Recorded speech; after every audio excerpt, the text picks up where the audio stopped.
In this episode of Lanterns, we had a green construct bird and, most interestingly for me, an interplanetary jailbird, Sinestro. We saw him, Brash. Apparently, they used 5 different colors on Ulrich Tomlinson before they agreed on this original shade of pink. It's an older Sinestro than what we're used to seeing in any kind of media. I mean, Mark Strong did it in 2011 in that horrible Ryan Reynolds Green Lantern spin-off. But Sinestro is here. I love that movie. Brother, that is a hot take. But Sinestro is here, Brash. Sinestro is here. Did you get the creepies? Did you get the willies when you saw him? No, because interestingly enough, for me, Sinestro was probably the least shocking part of the show. For me, it was a long-awaited arrival. I was waiting to see how he'd be included. I think,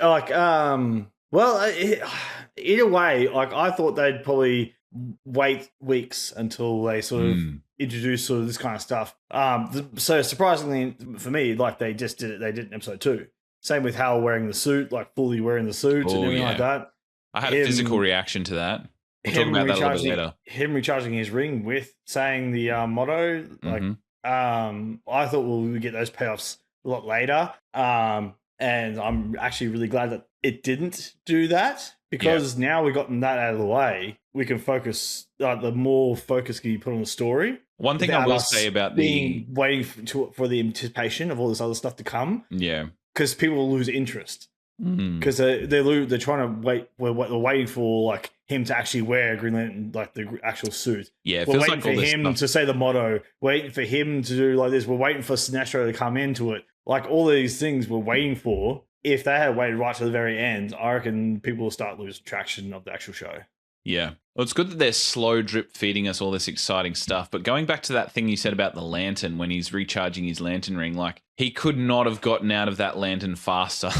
He said that it's such unfavor. It was like a bad one night stand. He needed to get in and get out just really quickly.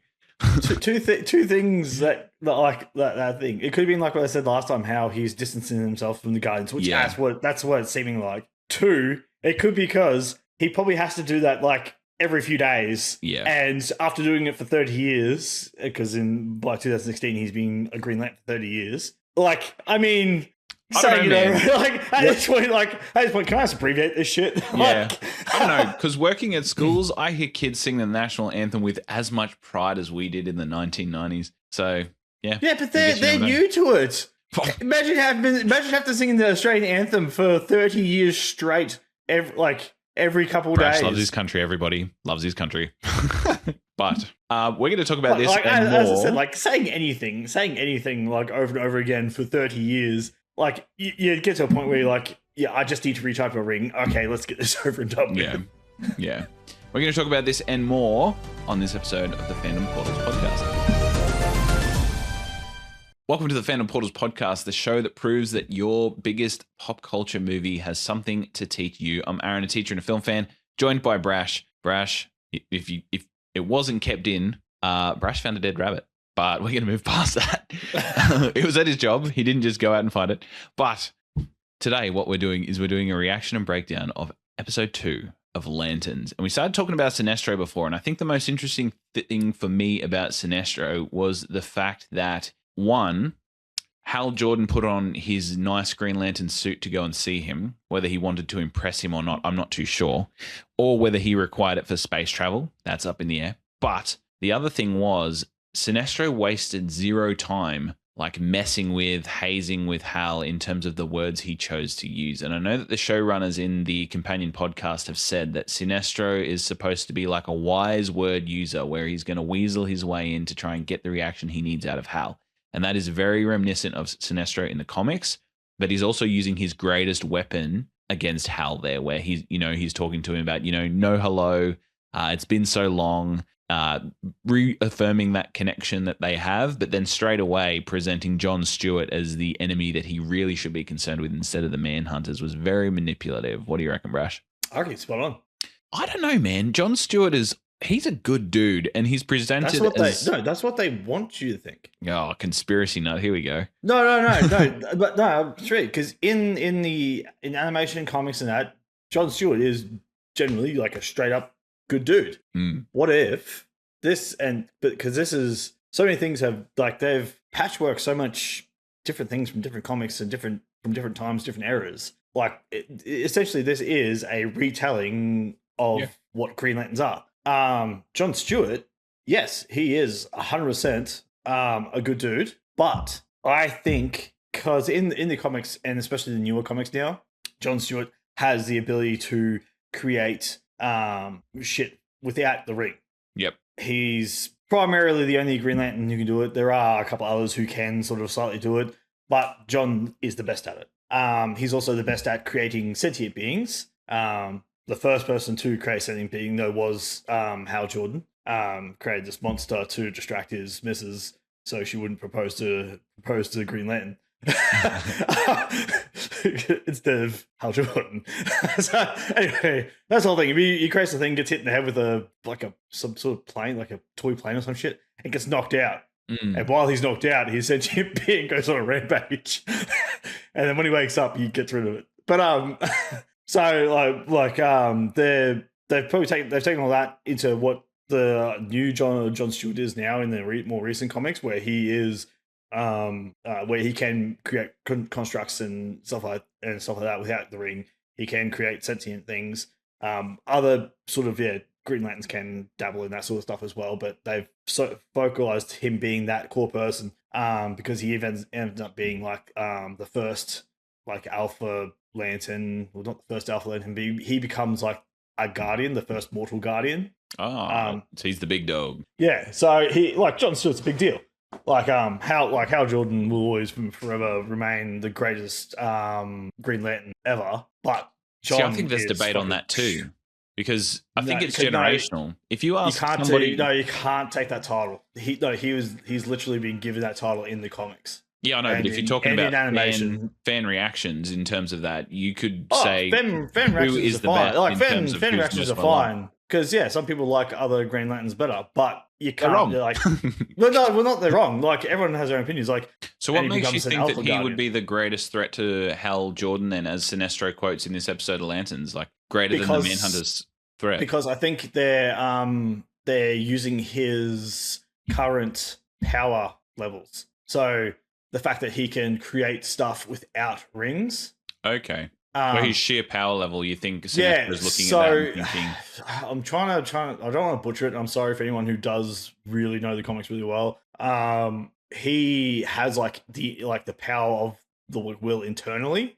So that's why he's able to keep the bird alive the whole time. And I believe that's where they're pulling that power from, is from the more recent comics when he has that power. And I was a bit skeptical because when he gets knocked out and stuff like that, and then when he has to go through a thing, I was thinking in D&D terms. I'm like, man, his constitution must be through the fucking roof. Yeah. Because I'm like, as soon as you're knocked out in D&D, like that's it, your concentration's over.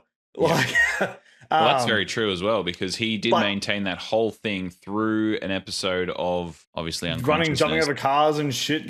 Physical fatigue, all of that. Getting a genocide implanted into his mind, which we'll talk about later. But the thing is, I don't want to say, you know how in that South Park episode when they're like, oh, Simpsons did it. Yeah, Hal Jordan did it. He got knocked unconscious and his sentient creature went on a rampage. John Stewart, I think, has more control over that than what Hal would. And I think the Hal that they're portraying right now is a very, like, I've heard the word jaded thrown around a lot. Yeah. But for me, I think it's just tired. I think so too. And I think he's carrying a lot of baggage, because if we're talking about his mentorship, I wouldn't say it's terrible, because he's obviously trying in a particular way. I think he's putting in, like, I actually don't think he's being negligent in his mentorship. 5%? I think he's no effort. No, like his ring. No, I don't think so. I think he's not being that negligent. I think he's actually giving John the lesson he feels like he needs, because I don't think they would put Hal into this position and present him to us as an audience as somebody who isn't capable of teaching a new lantern. I think he's very capable, but I think he's just gone through a lot. And the lessons he's teaching him are kind of like a Mr. Miyagi has a purpose that will be revealed kind of later. Like, the reason he's being so cold and jaded to him is to see if he can progress through wanting to do this despite significant challenges. Like, how hard would it be to continue to do probably one of the hardest jobs in the galaxy when the person who's supposed to be training you doesn't want you around? Like, that would just add an additional bone. And maybe it's also because Hal is emulating the kind of feelings that the public might have based on the decisions that Green Lanterns make, because not every choice you make as a Green Lantern is going to be popular with everybody. So he's got to get used to people not liking him for the things that he's doing, and being praised for being a Green Lantern isn't always something that happens. So perhaps Hal is sort of training him down that particular route. But I actually genuinely think he was surprised when John constructed the bird, for one, because you can see the look on Kyle Chandler's face when he manifests it. And when he keeps it up afterwards, he takes a beat and he looks at that bird and he sort of stops for a minute, but then he kind of reels back into the hazing mentor, where he's just like, keep it alive for this long, and when you come back, it better be alive, don't fail, you know? So he knows that that's an incredible feat, and we will go into later how John kind of expected a little bit of praise for it when he found out that, but that just really prompted the point to me that Hal was trying to not show that John was as impressive as he was, because perhaps he feels like through his career as Green Lantern, he's going to get lots of praise, and you need to be humble in the way that you deliver yourself in this hero's role. Yeah, I 100% agree. I think he's trying to temper any sort of ego building into John while he's training, because especially when it comes to Green Lantern, everything is based off their emotions. Yep. So as soon as you lose focus, like Sinestro, after he tried to be a dictator on his planet, and then when it was found out, tried to attack and destroy the Guardians, which he almost did, and when he got caught and then got sent into the void space, and he sat there and said that he was afraid for the first time that this was it for him, and he was able to create the first yellow ring and the yellow lanterns from that time, meaning that John, not trained properly, and any sort of shift in his emotional state, especially as powerful as he is, especially how powerful he is, could potentially be very, very, very bad. Yep. And when we go on to sort of the other characters we saw in this episode, I'll say why Sinestro is right. Yeah. Okay. So for me, I think Sinestro is playing a bunch of mind games with Hal, because he knows him the best. And when Hal was faced with this dilemma, this 48-hour time clock that they now have on their hands, because this other alien race led by Anton wants the Manhunter tracked down and has tasked John Stewart to do it, or a big massive explosion is going to happen. The first thing he did was put on that suit and go and visit Sinestro in the intergalactic prison. And he kind of did it in secret too, because you saw him sneak out of the hotel room, look over his shoulder, and then sort of take off silently into the night and fly off to that planet. And Sinestro is there telling him, he didn't seem surprised, but I almost saw for the first time, and Kyle Chandler played it brilliantly, that Hal Jordan looked vulnerable in that state, because he walked into a whole room full of people in that courthouse and was not nervous at all, presented himself and all of his opinions in front of everybody, didn't care that he was interrupting proceedings at all, but he was in front of one man, Sinestro, in that prison cell, and he was almost like cowering or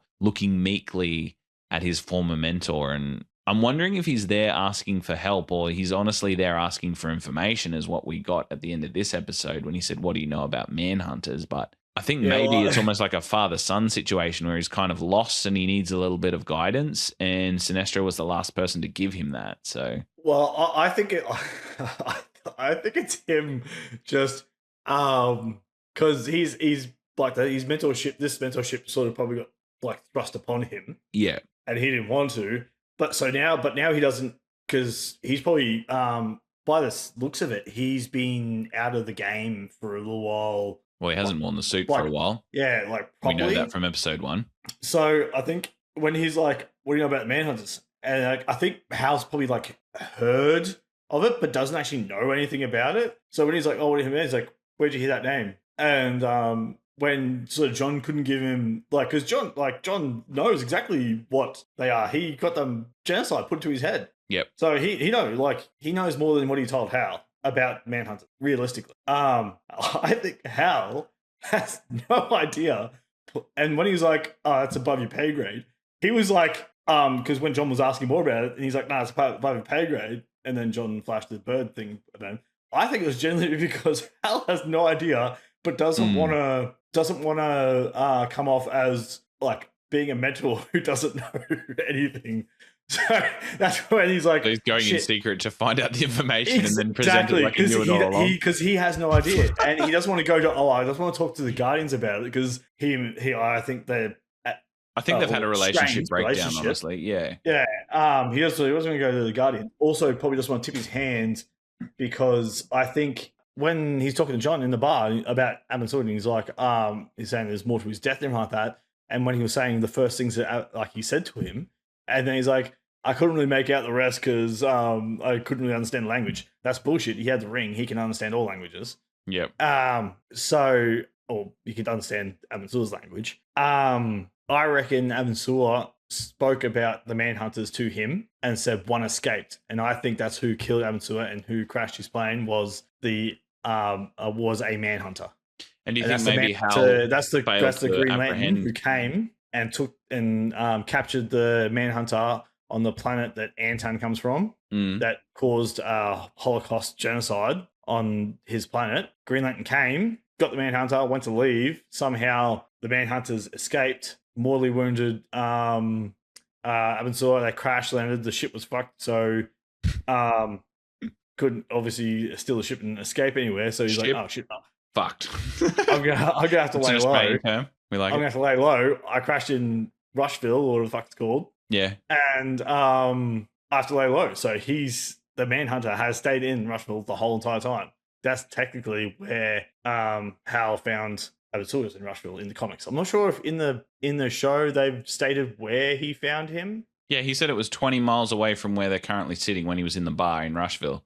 So yeah, I reckon the Manhunters left the ship before Hal got there and found Abin Sur and got the ring, and has been hiding out in Rushville ever since. Yeah, and online are very torn about who the Manhunter is. That's why he gave himself that the thing to say, oh, if everything happens in Rushville, let me know. Like the code for the Nebraska, the hologram. Mm-hmm. But I think once I think Hal got a bit wary of the Guardians because I think he doesn't know a lot about Manhunters, and I think he's tried to ask about it to the Guardians and they keep brushing him off. And I think he's sort of located bits and pieces that prove that like the Guardians were involved, and that's why he sort of distances himself from the Guardians now. And that's why he said to John, "You haven't told the Guardians, right?" Well, that's an interesting point as well to me, because both John and Hal seem to be operating this investigation without the knowledge of the Guardians, to the point where we know Hal has a strained relationship with them, but John was supposed to be their call boy pretty much. Like they want him to be the next Guardian. They've obviously been in contact with him to be the next Green Lantern to train under Hal. And in this episode, John says a really important line that really resonated with me. He goes, when Hal asked him if he'd said this to any of the Guardians, he said, "I report to you," which I think is like the start of them starting to trust each other. And John seeing the chain of command, not only because he respects the chain of command, but also he starts to see that there's a little bit of a disconnect between what the Guardians perceive as being correct and also what Hal might perceive as being correct. And I also think that perhaps this alien race that's led by Anton that captured John in this episode may have more in common, and their ambitions might be aligned with the Lanterns, including Hal, more so than probably the Guardians are in this moment as well. So I think that was very interesting to see that both John and Hal were kind of against the Guardians, but then also Anton and his alien group were acting outside of the Guardians as well to try and find this Manhunter, who could be anybody in Rushville, Nebraska. And I reckon we could move on to talking about how, like, the loneliness of Hal as well, and how he's been disconnected from the Guardians, disconnected from the Lantern Corps. And one interesting thing we saw in this episode was his house. Like, John got sent to his house and we met Earl, the carnivorous plant, which was pretty hilarious as well. But that kind of gave me a little bit of a different opinion or a juxtaposed position about Hal, because he presents himself really simply in, jeans, old jacket, t-shirt, but then you look at his house and it's a freaking mansion. Well, there's a gift. Well, so he says. Yeah.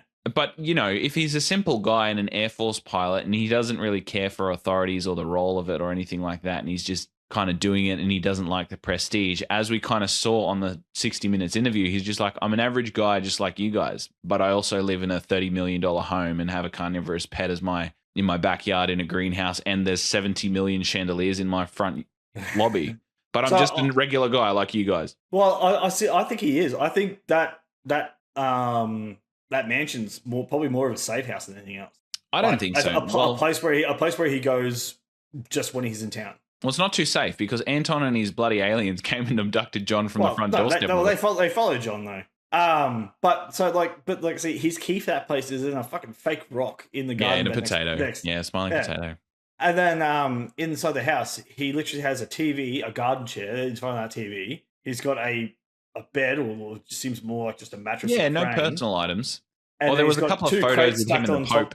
No, him and the Pope, him and George W. Bush Jr., and the cast of Harry Potter. Yeah. They were the three photos you saw in there. I think it was funny to throw back to episode 1 where he's like, Harry Potter goes to Hogwarts. He seems like a Harry Potter fan. Yeah. But yeah, next to his bed he has 2 crates stacked up with a lamp on top with no lampshade, just the lamp. And then in his closet he literally has 3 Green Lantern uniforms and his face mask. Well, that means and in his box.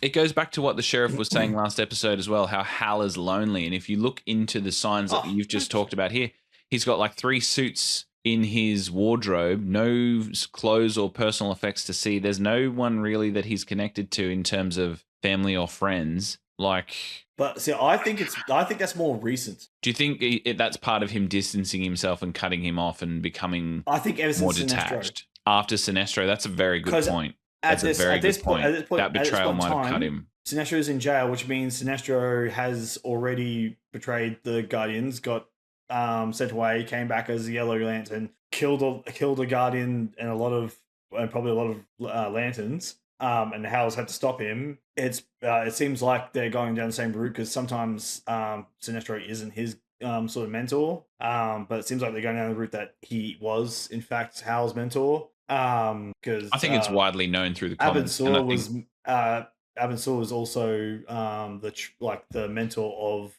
Sinestro. Yep, that's correct too. So that media, which are in certain comics, that's the case. But I think that's what they're leaning on. I think heavily. Let's have a little bit of a chat about John in this episode. In this one, I feel like he goes on what is described as a middling errand, where he feels like Hal sent him somewhere to get him out of the way on a very important quest to collect a lantern, which is important to recharge his ring. But on the way there, he's obviously abducted by aliens. Not aliens. But as you said, like he's gotten a genocidal or an act of genocide just put into his brain, and he's felt all the feelings of that as well. So he's now emotionally invested in finding the Manhunters too. But the episode is titled Trust Fall, and I think that signifies the fact that Hal and John are starting to trust each other. But I feel like the biggest act of trust in this episode, and we kind of touched on it earlier, comes from where John came back to Earth, saw Hal, and then disclosed to him exactly what happened to him, where I think what I expected when I saw that was for John to hold on to that secret for a little bit longer, holding it close to his chest, because it seems like these two have been adversarial, but it also seems like their goals have not been aligned. But I really liked the fact that these two spent most of the episode apart, but the showrunners gave us this really interesting thing in terms of a phone call where they were forced to act cooperatively because they weren't there to take over or for one to take control. They kind of needed to communicate well to each other to get the job done that they needed to do, even if it was as simple as, how do I get into your house? Where is this lantern? What do I feed your stupid pet? So the communication opened up, and then when he came back, he immediately disclosed, we've got 48 hours or Nebraska's going to get blown to smithereens, and the Manhunters are on the way.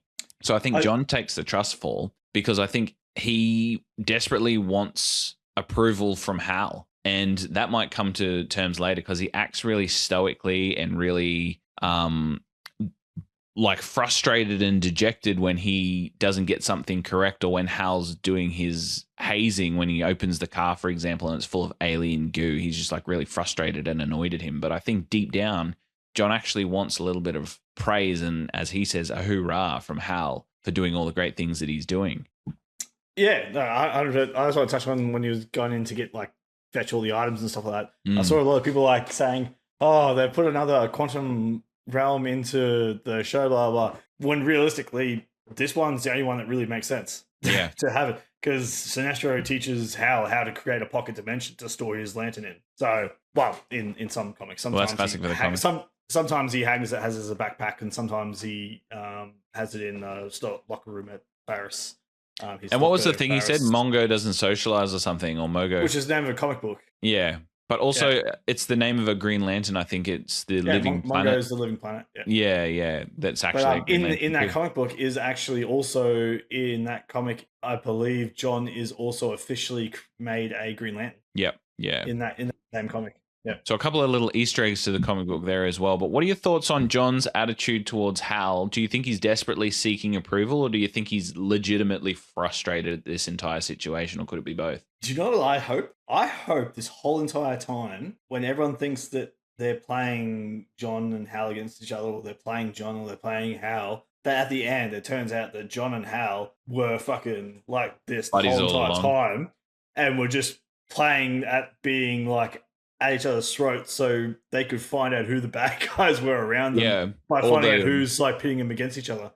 I actually don't think that'd be fucking awesome. And at the very end, when they all think that they've got John, like they're causing John, John's like, no, fuck you guys. Yeah, I'm actually on Hal's side. I love this dude so much. But no, I think, there was a point where I thought John may not give up the information. Yeah. But when he did, I was always like, okay, this is good. Like, this shows that John's starting to how Howard put it, unclench. Yeah, good quote. So, and I think that's John's biggest problem so far is the fact his rigidity. And like he's a good soldier. Yep. But in saying that, John is also like probably the smartest Green Lantern there has been. Amongst all, like and that's one of the things that sets him apart from a lot of the other Lanterns is his constructs are so meticulously made. It makes them more like usually stronger than anyone else's constructs. The only person who could probably beat him in constructs would probably be Hal, and that's just Hal has famously had more willpower than any other Green Lantern. Well, I think John's more meticulously constructed because he's obviously an architect and creates his from the inside out. So there's more thought that goes into his in terms of what he's creating. Yeah, instead of just like a guy guarding a fucking baseball bat and net, like his are like more meticulous. So instead of getting hit with a green baseball bat, you're getting hit by a fully formed, probably perfectly accurate 50 cal rifle.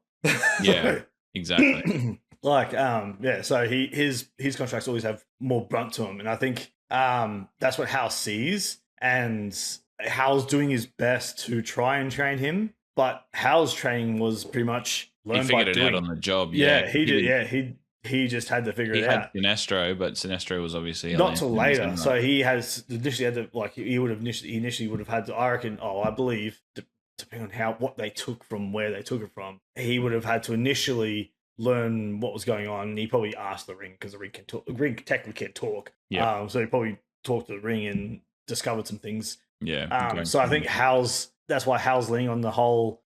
I just think of flight and I fly. Like he's. Well, that's his natural call too. Yeah, well. He's probably because he's probably never really he learned how to do a lot of things and then got some training after the fact, but he's never had to train anyone to be a first timer. Yeah, absolutely. So he's probably like, I just flew, and I just think of flying, and I fly. Yeah, and he's like, whereas John, being the meticulous person he is, he thinks flight, and the first thing his mind goes to is something that he knows logically can fly, which is a bird. Yeah. Well, I think as well. I don't know actually whether there's any substance to this sentence that was said in the episode or not. But remember when Hal was like, "What's with the bird?" It's obviously something very significant to you.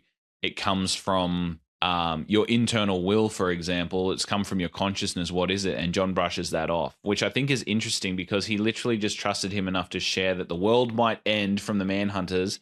But when he asked, hey, what's this personal thing, this connection to you? John was just like, no, I will close up once again. I will not share anything personal with you. It'll be all about the mission. And that's what I think makes John dangerous. Because he doesn't share personal stories? No. Because he's able to brush off, like, if that was something that's deeply emotionally personal to him, and he's able to just go, oh, it's nothing, it's just a bird, and squash it. Yeah. Like, that shows, like, it shows that he can't, he's not good at showing his emotions. He's probably not good with empathy. That's a good point as well. Like, he's not good at expressing his emotions in a healthy way. He just closes them off. And that has the potential then to bottle. Let him deviate from explode, being a have it come out in a way that you don't really intend. So yeah, that's interesting as well. I'll see how that pans out in the later series. I think there's definitely going to come to a point where the two main characters, Hal and John, come to a head in some sort of collision. But yeah, we'll have to wait and see how it goes. All right, let's go into Brash's best theory for the week. What have you seen? What have you thought? If it was mine, the one I saw online was probably that people are wondering who the Manhunter is or which person in Rushville, Nebraska, the Manhunter is. Some people said, wouldn't it be funny if the whole entire town of Rushville were Manhunters? And everybody's sort of playing against it. But I think it has something to do with the McCones. But somebody else said, wouldn't it be funny if it was the sheriff all along? Like Sheriff Kerry. Yeah, I've heard that too. But I don't believe so because she's from Gotham and her last name's Kane. So I think she's actually related to Batman. Well, Cassandra Cain is Batwoman. Yeah, Kate Kane is Batwoman. Yeah.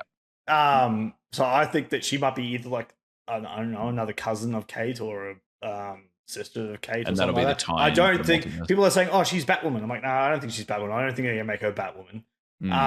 But I think she's going to be closely tied because she is from Gotham, I think, and she was on the phone to Gordon in episode 1 when they're walking to the sheriff's office because she's like, he was talking about how's Barb or something like that. Yep. Barbara Gordon. Good pickup. And she was saying that, I can't disclose police business, you know that, blah blah. So she must be talking to another person of the law. That's a good pickup. So she must be. I believe that she's talking to Gordon. She knows Barbara. I think possibly. Like she might have been working for GCPD at some point under Gordon. And that's how she knows Barbara as well. And I think that's possibly how she probably gets like depending on because it's 2016. It all depends on when they're going to fit Batman into it. Yeah, and how old Batman is too. Whether Batman's going to be an aged Batman. So if Batman was around in 2016, then potentially. Any information that she was able to get about Green Lantern, she probably got from Gordon, who probably got from Batman. Yep. Yeah. But because she's like, oh, you were talking about Sinestro in your sleep, and that's sort of like, I mean, maybe like it's probably a deep trauma for. It's also very abrupt to ask somebody, who he doesn't talk about. But also, in saying that, like that's probably something that a cop would say if you're got an unconscious person and they're constantly yelling out Sinestro.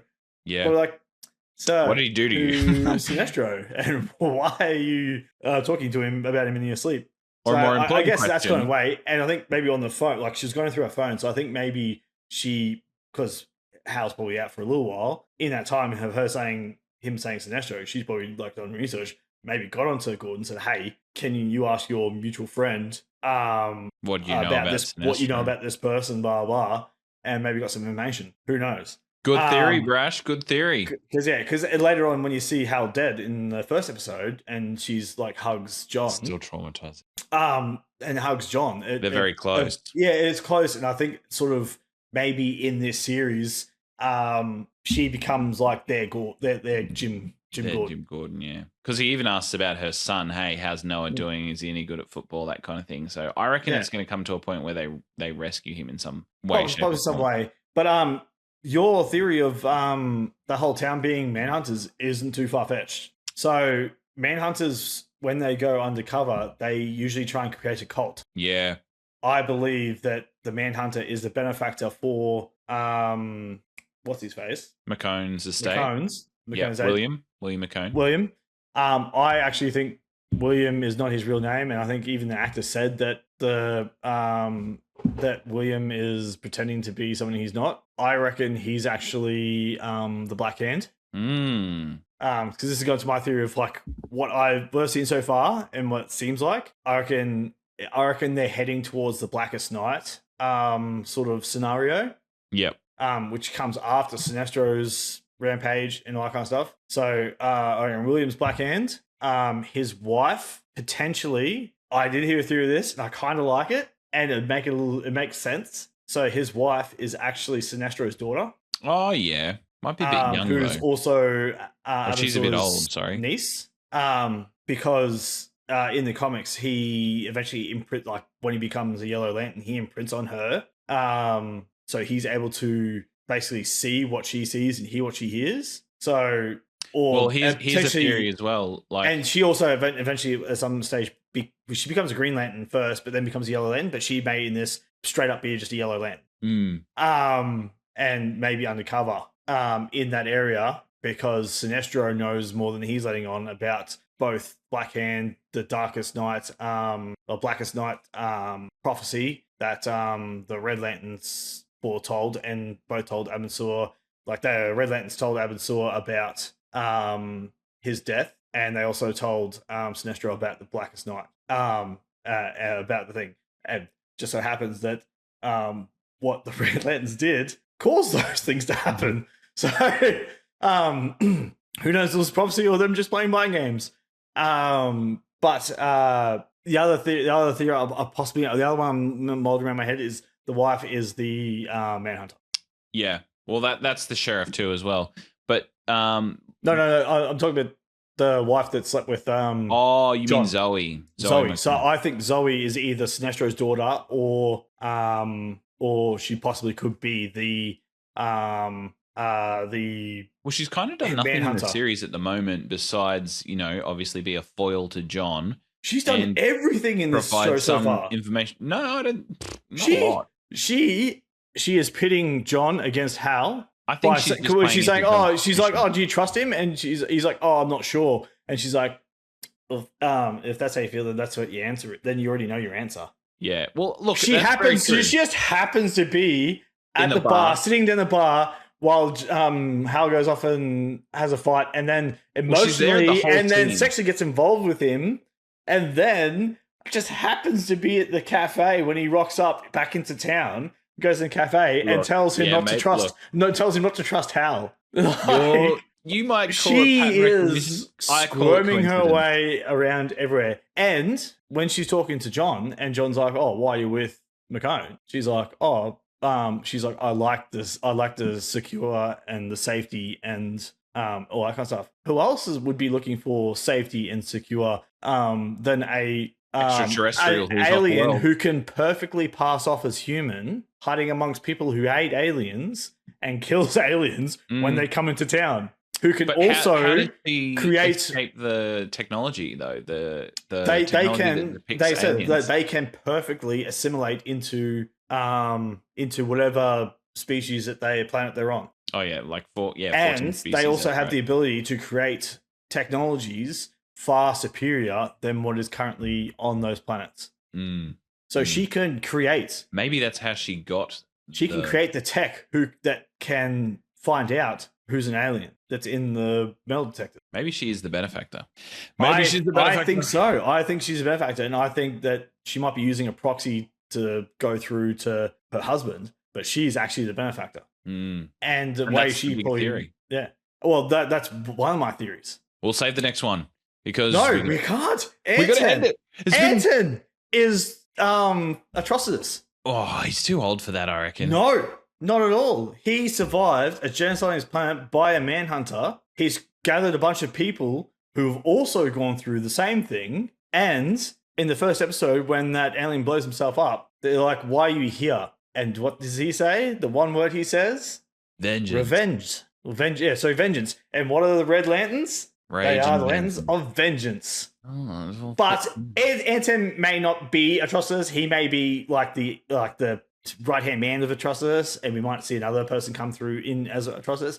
But I firmly believe that those aliens that are on Earth trying to find the Manhunter are survivors of the genocides from Manhunters, and and they are led by a trustless. So we have Red Lantern, we have the Black Hand, who's a Black Lantern. We have Sinestro, who's a Yellow Lantern. Sinestro's Lantern, and we've got the Green Lanterns. And there was also talk about possibly the wife, wife I was thinking might be Sinestro's daughter, or Zoe, the Manhunter, Zoe. There has been speculations that she might be the what are they? Purple Lantern, love, Violet, Love Lantern. Well, that was Carol's one. Yeah, Carol. And they think that she is. I can't remember her name, but she is like sort of like probably the second best known Violet Lantern, Purple Lantern, Violet. I don't know much about those lanterns. All I know is Carol's one of them, and they're all about love and shit. Yeah, I don't deal with love. There we go. On that, we will end this episode here of our reactions and breakdowns to episode 2 of Lanterns. If you're liking these breakdowns, we do one every week after the episodes come out, so be sure to like and subscribe on YouTube. And also, we have a bunch of Green Lantern content on our channel already that you can go and find if you click on our channel page. So go and check that out as well, where we go into deeper dives and you can see all about the different characters that are appearing in the show Lanterns, but also who have appeared in many different places in comic book culture already as well. The DCU is expanding, and we'll be here next week to see episode 3 after a good old watch of Lanterns from HBO. Thanks for joining me, Brash. Always. All right. We'll see you next time on the Fandom Portals podcast. Keep learning, keep growing, keep loving fandoms. We'll see you through the next portal. Bye.